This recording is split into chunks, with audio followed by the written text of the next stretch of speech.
नमस्कार दर्शक बंधु सुभद्रा योजना रे महिला मानक मिलिबो 50,000 टंकार भाउचर केमिति आपण माने आवेदन करिवे ऑनलाइन माध्यम रे संपूर्ण विवरण वीडियो माध्यम रे अछि। वीडियो टी को प्रथम रु शेष पर्यंत देखंतु। आपण माने जदि हम चैनल को नुवा करी आछन चैनल टी को सब्सक्राइब करंतु पाखर थिबा बेल आइकन को दबाइ दियंतु।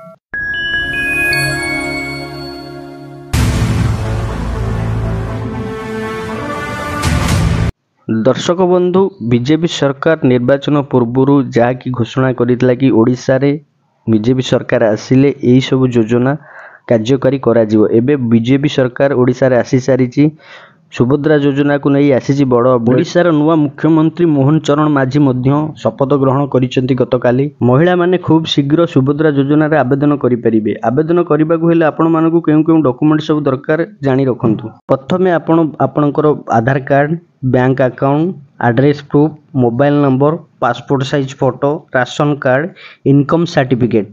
इनकम सर्टिफिकेट रे आपणकर स्वामी को इनकम सर्टिफिकेट टी देबे।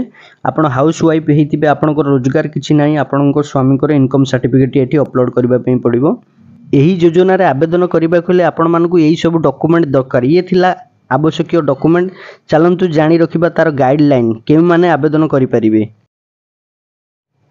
ओडिशा रो महिला माने आवेदन केवल करि परिबे, केवल आवेदन करि परिबे विवाहित महिला माने आदरे एलिजिबल ए योजना रे।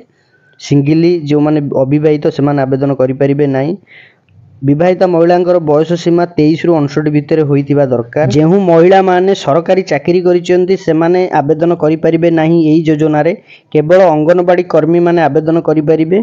आपनको परिवार मध्य रे केवल जणे ही महिला आवेदन करि परिबे एही योजना रे। राशन कार्ड अनुसार आपनको राशन कार्ड रे जेते जण सदस्य थाउंत ना काहेकि केवल जणे महिला ही आवेदन करि परिबे। सुभद्रा योजना को नै जा किछि अपडेट थिला आपण मानकु आमे जणैछु। सुभद्रा योजना टी आपण किपरि आवेदन करिवे, आवेदन प्रक्रिया एपर्यंत आरंभ होई नाही।